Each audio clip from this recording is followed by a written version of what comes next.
మా వారు ఆఫీస్ నుంచి రాగానే మా వారికి కూడా ఇచ్చాను. చూడండి వాళ్ళ రియాక్షన్. హాయ్ ఫ్రెండ్స్, ఈరోజు సింపుల్ అండ్ ఈజీ స్నాక్తో మీ ముందుకు వచ్చేసాను. ఈవినింగ్ ఏదైనా తినాలనిపించింది, సో ఏం చేయాలి అని ఆలోచిస్తే అప్పుడు గుర్తొచ్చింది రెసిపీ. అసలు ఈ స్నాక్ రెసిపీ మా అన్నయ్యది. తను బ్యాచిలర్గా రూమ్లో ఉండేటప్పుడు ఇలా ఈజీగా చేసుకునేవాడంట. ఒకసారి నాకు కూడా చేసి పెట్టాడు, చాలా బాగుంది.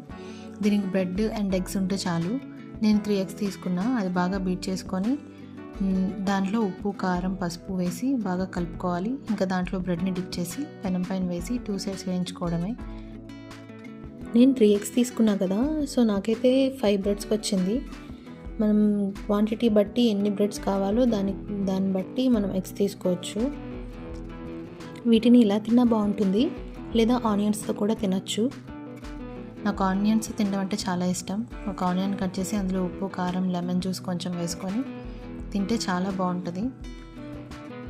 నేను చెప్పినంతసేపు పట్టదు ఈ రెసిపీ చేసుకోవడానికి. మీరు ఎప్పుడైనా ఇలా ట్రై చేశారా? చేయకపోతే ఒక్కసారి ఇలా ట్రై చేయండి. మా వారు ఆఫీస్ నుంచి రాగానే మా వారికి కూడా ఇచ్చాను. చూడండి వాళ్ళ reaction. If you like my videos, please subscribe to my channel. Okay, bye.